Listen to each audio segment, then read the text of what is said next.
What's up, guys? This is Mike Luris, going to be casting the Amateur Dota 2 League. This is the Invitational. It's going to be between DoubleClickDota on the Radiant, OverAchievers on the Dire, and this is a best of 3. So we are guaranteed at least 2 games here. Woo! 2 games, and I hopefully one of them or neither of them are stomps, because no one likes watching that shit. Anyway, yes, going to be casting this. This is a new tournament that I'm hopefully going to be casting a little bit more of in the future. Don't worry, this doesn't mean that all my other coverage is going out the window. I'm still going to try to cover those as well, but the more the merrier, right? So it has been a while since I've casted games. I have been away, and then before that there was a lot of work to be done. So yeah, that's my excuse for that. And now we're going to forget about all of that because we have a draft that is actually looking pretty interesting. Something happened to Dota while I was gone, and all of a sudden, minus armor strats, all these, well, AA is huge now. That's a thing now, right? Like, who could have seen that one coming? I've been saying for ages that Ancient Apparition is the shit and that everyone should pick him up, but then all of a sudden it takes this long for people to notice? Come on. Come on, teams. You gotta notice a lot quicker than that. But we have our first pick, OverAchievers, going to be banning out the Dazzle as well as AA, two of the, I guess I would call them flavor of the month heroes. I mean, Dazzle with minus armor strats, we've been seeing a lot of him going along with Slardar. Lots of minus armor, lots of physical pain, and, well, no one likes physical pain. And then, of course, Ancient Apparition, that Ice Blast with Aghanims, first of all, late game, that's ridiculous. But that's not really, like, why he's ridiculous. The early game damage that he puts out from Chilling Touch, I think, is probably the biggest point. And if you get Chilling Touch with all your lockdown and everything, then people die just so very quickly. And then, of course, we have the Invoker, most likely going to be heading towards Wex. DoubleClickDota, probably just going to be calling them DCD, because that's what's on top, right? That's what's on the top bar. Going to be going with Visage as well as a very, very early Lycan. I think they probably could have gotten away with a little bit later Lycan, but hey, they picked it up very early, and this is probably going to mean that they're going to play, at the very least, just a little bit ratty. Visage as well as Lycan. That is a lot of just stuff that's going to be buffed by the Howl. You got the Wolves, you got the Familiars, and the OverAchievers towers are most likely going to take pretty harsh beatings from a very early point in the game. Also, guys, by the way, this is me streaming like on a new channel, so I'm making sure everything is like set up. So if I overpause, that's me making sure that everything is going smoothly. Just want to make sure it's going well for the first time. So between Lycan as well as Visage, towers are going to be dropping pretty swiftly for OverAchievers. They picked up a Naga Siren, who's not really going to help much against that. She's pretty damn good against Lycan. Put a net over him. It's like, oh, you got max movement speed. So what? You're netted to the floor. Of course, you do the same thing with Visage as well. However, she's not really going to do much to stop these pushes. I guess she could delay a little bit with Song of the Siren, but aside from that and maybe a Riptide, that's all she's going to contribute. I mean, Riptide, you got to get close, and getting close to a Lycan doesn't really sound like a fun plan to me.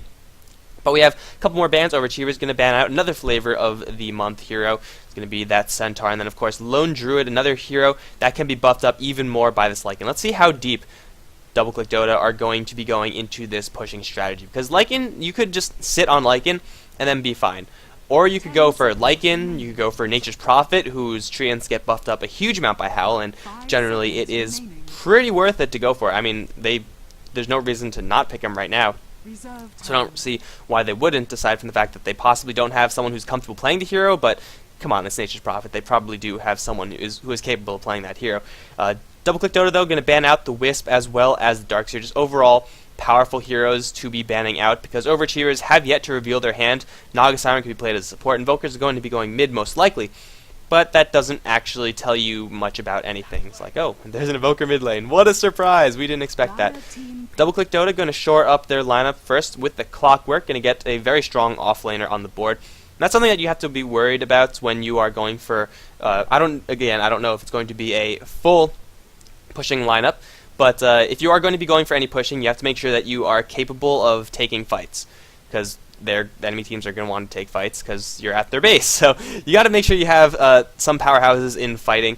Lycan is in the early mid stage, not the strongest. He's definitely burstable. Visage and Clockwork, though, that's where the real power comes in. So DoubleClickDota, they might just hold the Lycan and just be happy with that. They could go deeper into the pushing, and really I think it's going to be OverAchievers with their next pick at the very least that determines how they proceed. Because Invoker can be that, you know, brick wall that you just see Invoker and he's like, well, you can't push anymore. Guess that's over. And the Lycan Wolves have some pretty good magic resistance now, but still, Invoker with well, if he goes Wex, you of course have to deal with EMP Tornado. If he goes Exhort, then you have to deal with Meteors, you got to deal with Forge Spirits pulling aggro. It just gets really messy. So that could be an argument against DoubleClick going for a full-on pushing lineup, though really with Lycan Visage, that's all the power you really need. I mean, they still need a mid lane, a hero that's capable of taking at least handling the Invoker 1v1, and that's not really too tall an order. Invoker isn't necessarily OD when it comes to a lane. He does decently, but he generally does not crush the lane. So DoubleClick can actually, try to go for something maybe like a Death Prophet or a Pugna, but now there's a Slark on the field, and they have to play a little bit of a guessing game now. Now the guessing game is, where is the mid lane hero going to be? No, that's not the game. That's a different game. The game is, where's the Invoker going to be? Where's the Slark going to be? Who's in the mid lane? That's what the game is called. Yes, that is exactly what it's called. And, well, it really depends on what DoubleClick want to pick up for the mid lane. I mean, countering Slark versus countering Invoker is kind of the same thing. Like, if you pick up OD, most of your problems are solved. But then again, that's pretty much just the game of Dota, right? You can pick up OD, win games. Not necessarily, but you get the idea. There's nothing too special about how you have to deal with these heroes. Maybe that would push them away from something like a Dragon Knight for now, just because the DK versus Slark lineup is not that great, whereas the DK versus Invoker is definitely functional, I would say. And Dragon Knight would have been pretty good for DoubleClick. Would have been pretty melee heavy, but if you're going to be pushing towers, then Dragon form is pretty damn good, I would say. So, DoubleClick, they have a minute to decide what they want to do. They could say, screw it, we're going to wait till our last pick, which is not a terrible idea, actually. But no, they're just going to say, screw it, we're going to wait till right now. And we're going to go with the Death Prophet. So it is going to be their pushing lineup. Death Prophet, not a hero that benefits very much from the Lycan Howl. I mean, she only has her own right clicks that will actually hurt the tower. But of course, whenever you pick up a Death Prophet, you are going to be laying some pain down on towers just with Exorcism. Look towards the level 7, 8, 9 mark where the Death Prophet is going to be getting maxed out Witchcraft with the Exorcism. And then OverAchievers, they're going to be losing towers. I mean, they have not much counter push aside from the Invoker. Nagasana, as I said before, can in certain circumstances pull aggro enough to buy the tower a couple of seconds worth of time. But after that, I mean, they're out of AoE. They need, at the very least, a ranged hero, other than the Invoker, just because Invoker can't always do everything for the team ever. I mean, he's a smart guy. He's, Cosmos and Brilliance and Genius stuff like that, but yeah, they need another ranged hero at the very least to pull aggro, but even then, there's going to be Wolves, there's going to be Death Prophet Spirits, there's going to be Familiars, and the towers are going to take a beating. OverAchievers, though, if they manage to turtle that one out, they'll still have to deal with the Lycan, but that's not the most dangerous thing in the world. Ah, there we go. Gonna pick up a Rubik. Has not the best skills in this game to steal. I mean, Death Prophet is, if you steal the Exorcism, it's pretty damn good, but you're not as tanky as the Death Prophet just because you're going to be played as a support hero. You're probably going to be focusable. Clockwork, his steals are situational, Lycan situational as well. Visage is pretty damn good, but regardless, it is a ranged hero, and it's a super defensive ranged hero as well. OverAchievers, they need to get their hands on as many lane wins as possible, and then just try to slow down, delay this push, because this push is going to be coming from DoubleClick pretty much no matter what. There's no way to entirely avoid it, unless they just steamroll them in the first 5 minutes and they call GG. But as much as I would love to see that, just because of lulz, I don't think that's going to happen. So they're going to look to shut down the lanes as much as they can. Delay the levels, make life a little bit more difficult from the Death Prophet, pick her off. If you could kill her before the bottle is picked up, then OverAchievers are in the money. Slark and Snowball from there, and then DoubleClickDota are in for a lot of pain. Taking a quick look, again, DoubleClickDota actually don't have that many stuns. They have the Familiars, they have Clockwork. Death Prophet and Lycan completely devoid of stuns, and even if they did have stuns, I mean, you have Slark on the other end. Whereas OverAchievers, they got a lot of ways of locking down this Lycan. Telekinesis, tether him up with Slark, of course, I mentioned before. The net, the OP Cold Snap, which I still maintain is one of the best skills in the game, or at least one of the most underrated. So DoubleClick, their fighting is going to be, it's going to be a little bit of a struggle. I mean, they have all the damage in the world, but they can't actually lock people down, unless Clockwork is a literal god, which could be the case. But for right now, OverAchievers, they have they have one hard carry. They're probably looking for an offlane hero, which is why Bristleback is being banned out right now. They could go for something like a Nature's Prophet and just split push the hell out of DoubleClick, but I don't really know if they want to be doing that with the Clockwork on the field. I mean, you could try, but it's going to be a little bit risky if they want to do that. Of course, when you are looking for offlaners, there are always just infinite numbers of possibilities, so not really too worried about the Overachievers as far as that is concerned. DoubleClick, they're looking for another support hero, Shadow Shaman being the ban out from Overachievers, so that DoubleClick can't get their hands on that one. I actually do like that ban quite a bit, but Venomancer is probably going to be the pick, I would say. If you're going to go this deep in the pushing with Lycan as well as Death Prophet, you might as well get your supports in on it too, right? I mean, Visage already has one, and, well, they go for the Disruptor. So that's a little bit more team fight for them. So they're not going, full-on YOLO push mode. They're going to mix it with strong pushing as well as a little bit more of a stronger team fight. That Static Storm absolutely demolishes Slark. If you could shut down a Naga Siren from singing her song and then, kill her off ideally before she actually escapes that field, then you're in the money. Then your push is going to work. Then Death Prophet definitely gets her space so that her spirits can do whatever it is her spirits do. And Overachiever is going to go with a Kunkka. So these lanes are going to be a little bit crowded for them. Slark, Kunkka, Invoker, generally heroes that are completely fine in solo lanes. Kunkka as well as Slark, both have the potential of pairing up. We could even be seeing dual lanes, although I would say that is a little bit more unlikely. But we are in the game, guys. DoubleClickDota versus Overachievers. This is the Amateur Dota 2 League Invitational.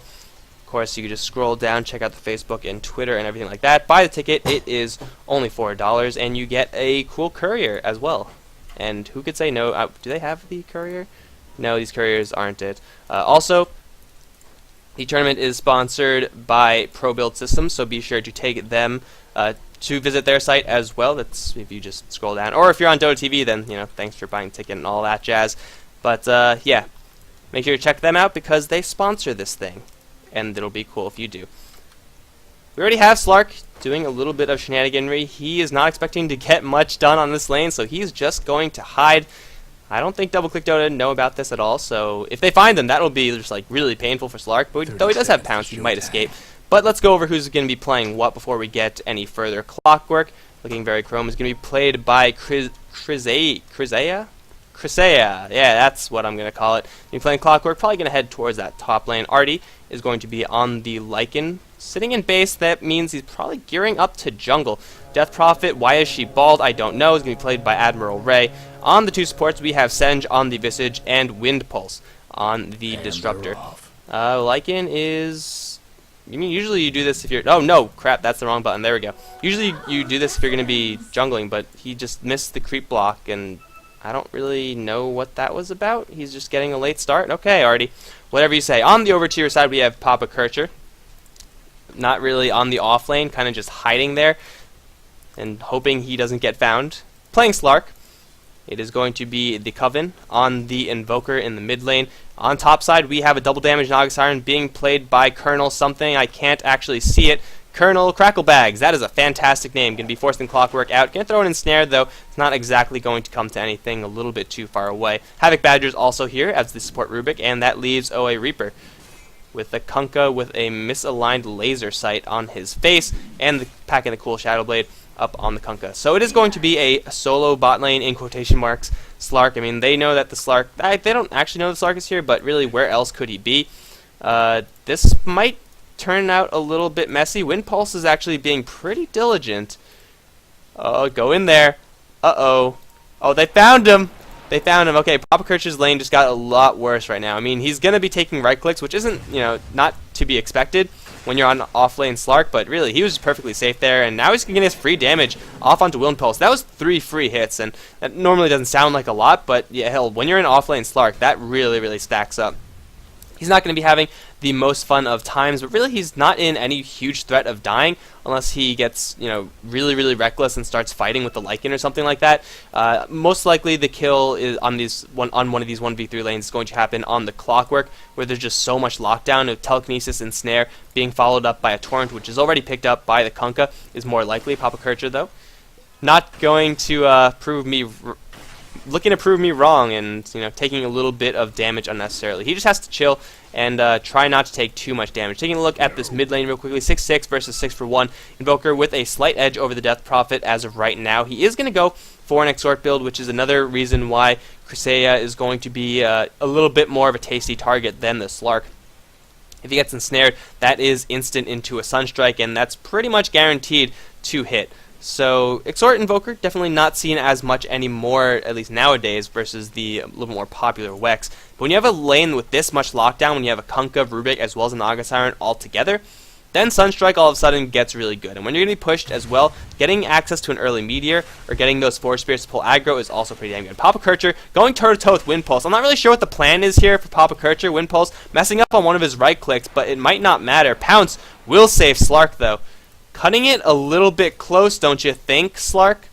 Jeebus, that was not a good idea. He doesn't have a Stout Shield. He has Boots, so that's really...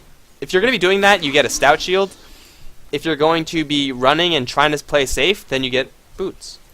But he got Boots, and then he's trying to fight, and that's definitely not going to go on too well. Meanwhile, in the top lane, it's like Clockwork got netted up, but everything else is going to miss. Fade Bolt, Telekinesis, Net, Riptide, Torrent, all used, and Clockwork's going to walk out of there with more than half of his HP. So, yeah, Cresselia not having the worst of times. The Sunstrike did not come down, so I guess it's one thing that OverAchievers did not burn in the attempt of killing that Clockwork.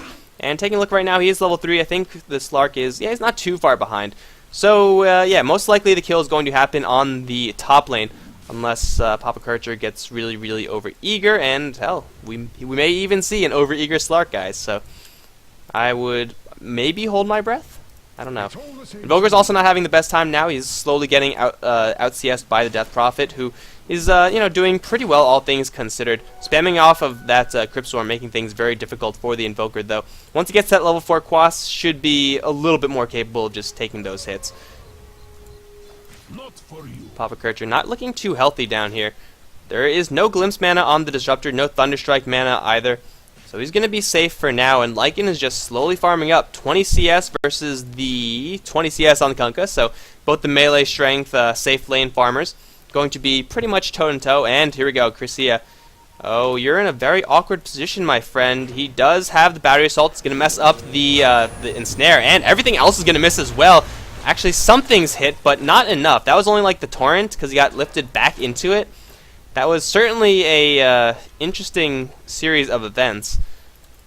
First of all, Battery Assault is a really good skill, guys. I mean, it's really good. It saved his ass. If the Naga Siren got the Ensnare off, then the Sunstrike would have been perfectly accurate. But, unfortunately, the first cast got cancelled because of the first mini-stun, and then he just walked out of there. So, attempt number 2 from the OverAchievers on that Clockwork's life is, again, going to be a failure. And now we see a smoke now. Wind Pulse with not enough mana to do his complete combo just yet, though he is claritying up Visage with a level 3, level 2 Soul Assumption. Going to look for the Coven, and the smoke has been broken. They could look to dive this, though. Diving an Invoker is going to be a little bit dangerous. There is no TP support in sight for this Invoker. So if he takes one more Crypt Swarm, I think we might just have to get an Invoker-sized body bag.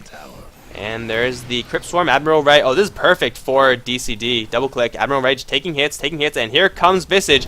Grave Chill, and well, actually, Senj is taking a lot of damage as well. Glimpse back on the Coven, right back into range of Senj. The Coven is going to get the kill because of that Glimpse, and now Wind Pulse, he's in an awkward position. The Exhort Orb is doing so much damage. He's one more hit, and Wind Pulse salving up, will live. The Coven needs one more hit to die, but he's going to get messed up on the Fog. Wind Pulse, one hit. No, he doesn't need one hit. There's a Cold Snap to kill off that Disruptor. What the hell just happened? The Coven gets a double kill. Disruptor goes down, as does Senj on the Visage. I said it was going to be pretty good. That Glimpse, I guess it kept him in range. If they didn't glimpse him, he would have... I mean, the Glimpse kind of killed his buddy. I don't know about that, guys. I really don't know. The real winner of that was Death Prophet, because now she's level 8. She's packing a Haste Rune. She could look to actually kill this top lane. No, she can't. There's an Observer Ward. There is no getting the jump on these guys. Unless they want to get jumped on. Mind games. Admiral Ray's going to go for it anyway. He doesn't know that he's spotted, but sometimes you just got to go check. And now that the enemies are going back, he's going to know for sure that there is some vision somewhere in this area. And he's probably not going to try that again, but yeah, he's going to witness the one kill of the Invoker. The Coven also pretty happy with that, I would say. He's going to pick up his Gloves of Haste, which I would only imagine to be a relatively quick Hand of Midas. Going for Boots. I think he had the Null Talisman from the get-go, so it's not going to take another pit stop in another basic item. But just rushing up that straight Midas, when you get a double kill like that, even if you die, it's going to be a pretty good argument for that item. So rotation from DoubleClick, not exactly what they wanted it to be. Was a little bit messy. Admiral Ray, I think, took a little bit of damage, then Senj decided to eat tower shots, which, I mean, if you're planning to dive, you're going to be eating tower shots. But Visage isn't exactly a tanky hero. He has 0 base armor. That recent, or not too recent, the last nerf from Visage, making that a little bit more rough than it really should be. And then, of course, they had the Forge Spirit up the entire time. But that is the end of that gank. I mean, that's long past. And now it's Slark, with the rotation out, going to receive level 5 versus the level 6 of Lycan. So Lycan, with the Vlads up, is now capable of killing Roshan very, very easily. Gotta admit, I don't really know exactly when you could fully solo Roshan as Lycan. I mean, you could do it pretty damn early. I'm pretty sure you could do it now. It would be dangerous, though. I mean, there's Forge Spirits on Invoker, and Invoker, by the way, picking a fight with Admiral Ray once again. He's not scared of no Crypt Swarm. Invoker is a strong wizard who doesn't need no health. That didn't go where I thought it would go, but that's fine. But yeah, the Lycan definitely capable of taking Roshan very, very early. You can see he's abandoned the lane, going to give Senj a little bit of time and space. I actually do like this quite a bit. I mean, Lycan's jungling since TI2 got... Wait, what? You know what I mean. Lycan's jungling has diminished by quite a bit, but that's just in the early stage. Like, the level 1 jungling is what got hit. He could jungle very well now, and if you could get income in the jungle while maintaining experience for your supports, that's going to be just a win. Wind Pulse now is going to be so very dead. The Cold Snap and the damage, well, it's not necessarily enough. He's going to get up to the high ground. The Coven taking a couple hits from Admiral Ray right behind him. One more Forge Spirit. Get him, Forge Spirit. There you go. Disruptor goes down. Now the Coven nuked down 60 HP. Illusion still following him, and he's going to try TP out. Oh, this is really ballsy, and he does make it out alive. Forge Spirit going to just chill right by Admiral Ray, taunting him, as the Invoker is going to make it home alive. It's a lot closer than I actually thought, but yeah, so the Lycan is going to let the Visage get a little bit of free farm, and a Visage with a quick level 6 is a Visage that you definitely want to have on your team.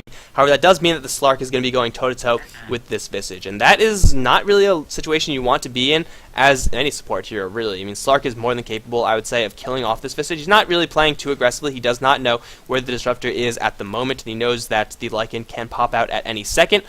But, yeah, it's a little bit of a dangerous situation. Now in the top lane, Reaper getting a call on the cogs. Kusea is going to get this kill, almost assuredly, yes.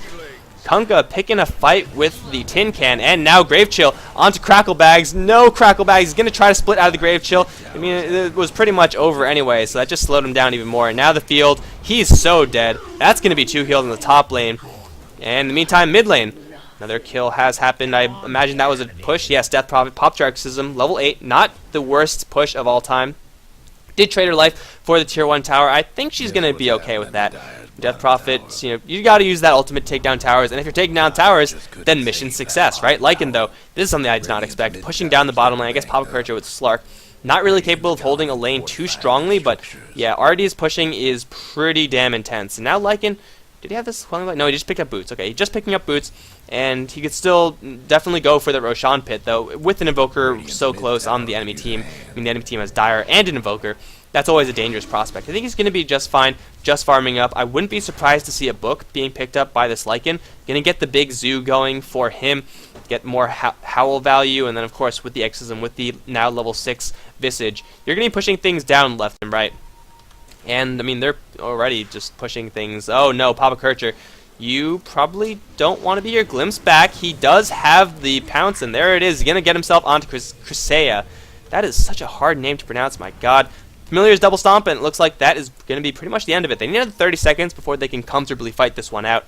And Death Prophet Ultimate is probably their largest source of damage, aside from level 3 Soul Assumption. I don't know, but yeah, it's definitely the largest source of damage. Reaper is coming in, though, looking for an X Marks. He's going for a perfectly balanced build right now. Gonna get that level 2 into X Marks. Gotta get that lane harassment with Tidebringer. And then, of course, the Torrent for the magic damage. You can't afford to not get these skills, guys. Kunkka's skills are just so good, and that's why he usually does get a soul lane in the mid lane. Bottom lane, Artie does not have enough mana for his ultimate form, and the Orb of Venom on the Slark might make the difference. Rubik gonna come in, look for a lift up. There it is, and now I think this Lycan is just gonna die. But in the meantime, Naga Siren is the trade, and there's actually 2 kills. It is gonna be the Coven who once again cashes in. He's gonna get Glimpse back. However, he has spent most of his gold. He might not even die here. No, he will definitely die here. Forge Spirit's doing a lot of damage to the Disruptor, but Visage coming in for that secure. Forge Spirits will not be able to kill off Disruptor. They will just serve to feed Admiral Ray. Not really too sure what happened on that mid lane, aside from random fight breaking out, but it was a 2-for-1 in that lane at the very end, but overall 2-for-2. So OverAchievers both sides will be, I'm sure, a little bit okay with that, though I think OverAchievers a little bit more so. If they could keep trading right now and just delay from DoubleClick's push, then they're going to be happy. Of course, you can only delay for so long. I mean, Invoker's going to, he already does have Hand of Midas. He's going to go for a book of his own, which is not really something I would expect from him, but I guess it's not the worst item in the world just on Invoker. When you're going to push, though, I guess it's still not necessarily the worst. Just getting more stuff on the front lines. I would rather see some form of maybe an Orchid or something like that. Try to catch them before they actually push, because if you're planning to fight while the enemies are pushing, then you kind of already lost half the battle. You kind of you have to delay it, and delaying means planning for pickoffs. Got to gank them so they don't group up as 5. The best they can do is group up as 4, and then they'll be really sad when their push fails. Boots of Travel up on Lycan. That is, I think that's a little bit greedy. It's definitely a little bit greedy. Is that too greedy? I think it is. I guess he doesn't have Howl yet, so their pushing isn't the strongest that it could possibly be. And Boots of Travel, it's a pretty good item. Havoc Badger getting way too close. There's the Grave Chill, Soul Assumption, instantly dead. Senj getting find a killing spree. Naga Siren thinking about singing, but it was way too late. Now Cracklebags gonna get wailed upon by this wolf. He's gonna get the ensnare off, but will it matter? There is the song. But the familiars, they're out for blood. They're going to keep searching. Oh, they're gonna find the Coven. There's the Static Storm and the field. He's caught and he is done. Senj is going to get a dominating streak off of that. We do have teleportation from the behind. It is going to Papa Kircher. Not really too much that he could do, but then again, he's pretty safe from this one as well. So he's going to get a free pass out of there. It's Invoker going down. That's 2 free kills for DoubleClick. And though they still don't have Howl, they have Vlads, they have damage, and Papa Kircher can do nothing but pull one lonely, poor, confused melee creep out. Here comes Admiral right from behind, gonna pop off the exorcism. This teleport has to be canceled. No, Cracklebags wants in. That is just suicidal. Boat's gonna come in, not hit onto much at all, but will it matter? Hookshot gonna come in from the Clockwork. Actually, where the hell did the Clockwork? Oh, the Clockwork did get in there. I did not see him. Reaper as well as now Papa Kircher on the run. Battery Assault though walling off Reaper, and Reaper gonna decide to go back into the 4 enemies. Try to buy some space for his buddy to get out, I guess, but that tower did not stand a chance, and they're just gonna keep on rolling. They don't have much more exorcism, but they do still have quite a bit of damage, and hell, it's a 5v3. You might as well just see what you get. But Clockwork now, cold snapped in tower range, gonna pop up the cogs. Will it be enough? He actually can't escape. He needs to destroy another cog. The Forge Spirits, there's the Fade Bolt securing the Clockwork. That was just so many levels of unfortunate right there, Clockwork. Getting a little bit too far out. Cog, not enough. That's the corner cog was not what was blocking him in, it was the tree. That just sucks. Man. I feel for you, Clockwork. I feel for you. Been playing well so far, and that you can't really say that was a huge fault. Papa Kircher really hunting down Wind Pulse. He's going to drop everything onto this Slark. He's silenced, and he is going to be in a world of hurt. The Torrent not there in time. Reaper just revealing his positioning, but Slark trying to go 1v1 with the Disruptor. Turned out it was a 1v2, and with a pissed off Lycan, that's not really where you want to be.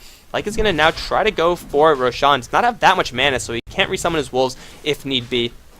Now this is up to the Coven. Will he smell something out, and will he send a Forge Spirit into this Roshan pit? Because this Roshan is dropping pretty damn quickly. There's a Sunstrike scouting out something. They do know where the Coven is, definitely now. And, well, Roshan is going to be at least halted, but there's the hookshot in from the Clockwork, and the Coven is now trapped in a cage of death. He's doing a little bit of damage to the Clockwork before he goes down, but yeah, he's real dead. Cracklebags is here as well. Yeah, I don't really know if Cracklebags wants to be here. Glimpse back, and hello. You are just so dead, Naga Siren. He's going to go down as well.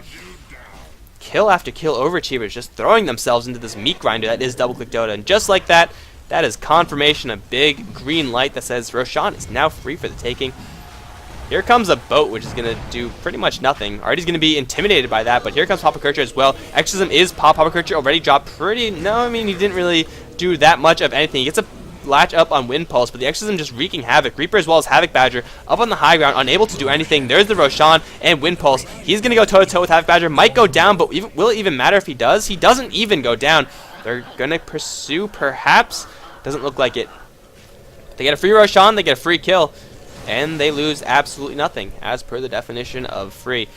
And now the Coven, he's going to summon his zoo, but the Exorcism is still up. This is not where we want to fight as the OverAchiever. Senj get a little bit too close, will will get caught by the tail end of that deafening blast. Reaper gonna look for an X torrent combo. Will catch it onto Artie. Is there an ensnare? Yes, there is. But do they actually want to fight this? Riptide, and then the hop forward from Papa Kircher is going to miss.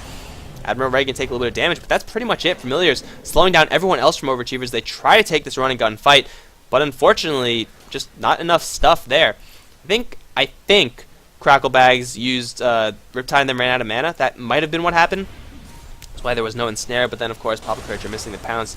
That was just the nail in that fight's coffin. So they're gonna be forced to let them go. Double click, really dictating the pace of the game, and really with the lineup of Lycan as well as a Death Prophet, a very quick level 6 on the Visage. That's kind of to be expected. They might lose this tower. They probably will lose this tower. If you get a little bit too close, you can just get pounced up, and then no one is going to have fun there. But the tower is going to be whittled down. There is no Clockwork in the area. There's a Stack Storm plus a Connect Field. Going to catch 2, though there's not any damage coming out here. The Covenant going to get dropped pretty low, but that's about it. Admiral Ray will not be able to finish this one off. And here comes a boat. Kaboom! Right into the Death Prophet. That's a free one for the Overachievers. They have to back up now, but Clockwork has returned, and they know about it too. Is he going to go in? No. He's not that suicidal. Just moderately suicidal. Wind Pulse can just be dewarding. Tempting Fate just a little bit. Double click. They drop one, and their tower for free. So we're just having trades left, right, and center. As it stands right now, 18 minutes in, 13 for 8. All the tier 1 towers, and bring around the Rosie. What is the, what? I missed the first part of that, but okay, he's just going to say no more bullshitting around. I'm just going to kill you, Slark. Okay, Lycan was definitely toying with his food there. And yeah, that's not cool of you, Lycan. Cracklebags going to be forced to pop the ultimate in, again, a less than ideal fashion in order to try to escape. And now the Courier is also going to be chased down. Probably won't be killed unless these wolves are like really, really kick-ass wolves. But no, Clockwork sniping the Naga off with the rocket. Cresea from mid lane. What a baller.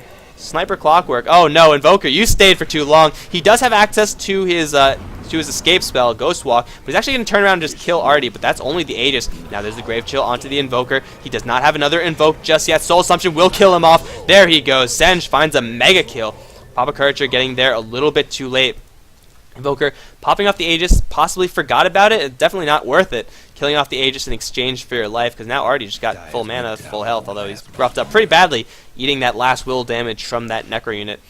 They're not going to be too bothered, but in the meantime, Admiral Ray doing his best to distract Overachievers from this top lane push. He's going to use Exorcism to do it. He will bring his tower. Oh no, what are you doing? Don't go back there, Admiral Ray. He's going to Yule Scepter out of the torrent, and he will actually get a kill on Rubik. They cannot kill this guy just yet. He has mech. He has 3 bottle charges. Where's the mech? There it is. He's gonna do a lot of damage. Might kill off Reaper. He won't. The rum from the boat is going to save the Kunkka. Gonna drop very low. But in the meantime, that's just buying space. That entire fight, they like almost got wiped by this one Death Prophet, and that was just a effort to buy space. Now Papa Kircher gonna get found out by the Clockwork. Not really gonna result in anything. But the tower, the damage has already been done. The tower has dropped. And Lycan now does have a level 2 book. Take a quick look at all the items from DoubleClick. Blade Mail is up on the Clockwork. How far away is Lycan from level 3? Not too far away at all.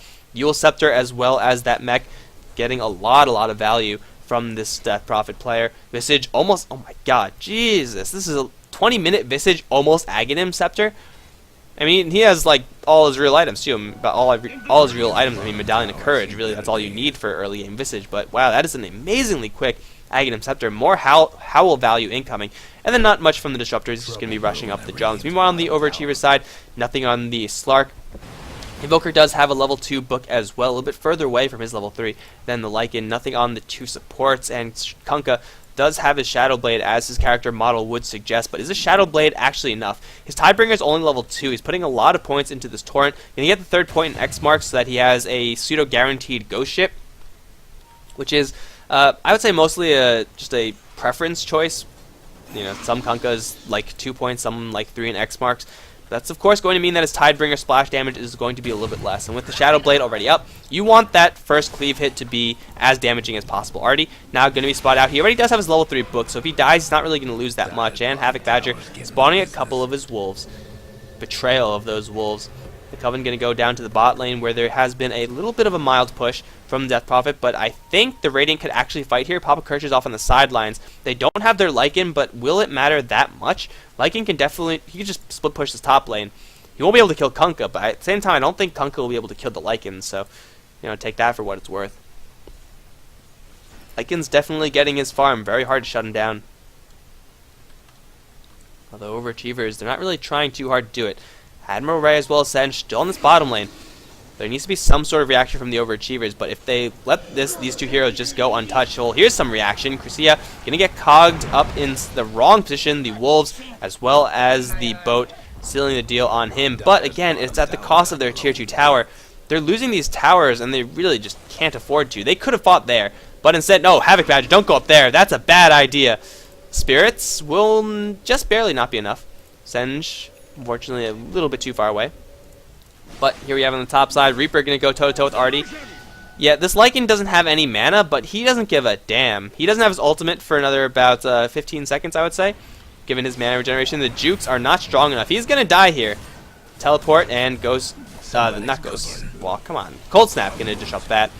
So he does go down for free, but there is no but to that one. He done goofed. He overextended just a little bit too far. Didn't have any ward. Oh, he had some ward cover. Okay, maybe Lycan just not expecting the entire OverAchievers team to be there, but where else would they be? You kind of have to expect that. If he had his shapeshift, then I would say fair enough. But he didn't even have mana for that. I don't know what that was about. Regardless, 17 for 11 right now. DoubleClickDota with the gold and pretty heavy experience advantage as well. Lycan definitely leading the way in last hits. Just playing such a ratty role with that now level 3 book. Has the boost of travel, though I don't really know if he's been using it too heavily. Hell, doesn't matter. He has the movement speed now, so he could afford to be juking. Clockwork is going to whiff the hook, and here comes Admiral Ray. We'll get a silence onto the Coven, and there's the Cogs. Blade Mail is up as well. The Coven has no choice but to stand and fight, and he is going to go down in the end. It's a free kill for the Clockwork, but in the meantime, a little bit of a skirmish, perhaps Wind Pulse in a very, very awkward position. Boots of Travel getting value. There you go, Artie. Getting right back onto the front lines. The Invoker is down, and this Necro unit is going to be an absolute pain. The Wolf going to take one for the team. It's a lot of gold for Artie right now. 1,200 gold right back. And I think they want to push the top lane. The Clockwork's not exactly healthy. So it is going to be a 4v4, but still, they have a Lycan with a level 3 book, and, of course, Shapeshift. They have a Death Prophet who is still one level away from the most powerful push you could possibly be, but still, level 2 Exorcism with level 4 Witchcraft, that's more than enough to take down a tier 3 tower. They could, of course, look towards the tier 2. I don't really think they have to expend that many spells to do it, or they could just split push. So, right now, DoubleClick, they have all the space in the world. Kind of indicated by their wards. You know, you have a very deep observer ward near the secret shop of the Dire. Similar situation on the northern half of the map. They know pretty much at all times where the OverAchievers are. So they have that complete map control going for them, and off of that, they're going to be able to call the shots.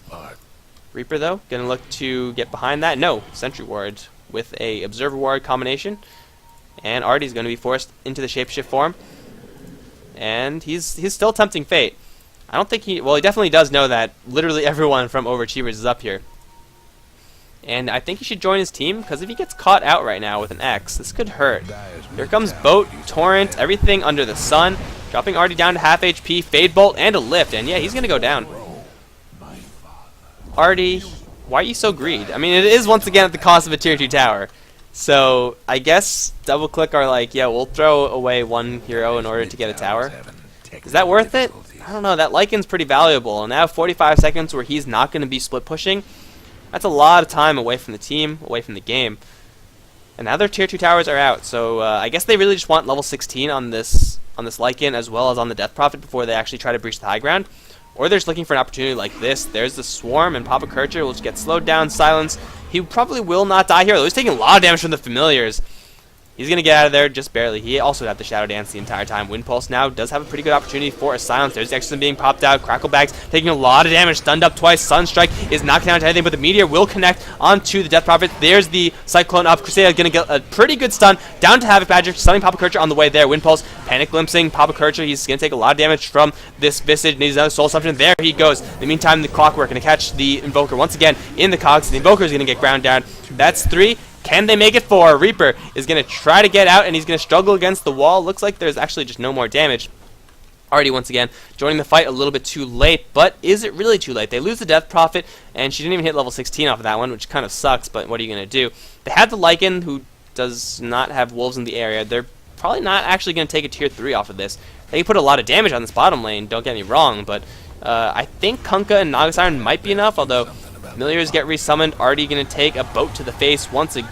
Well, he walked right into that one. He literally walked right into that one. He's going to take a Riptide, pop off the ultimate form, but there's the ensnare. He does have Senge Wells Wind Pulse here to back him up this time, and Cracklebag is going to pay the price.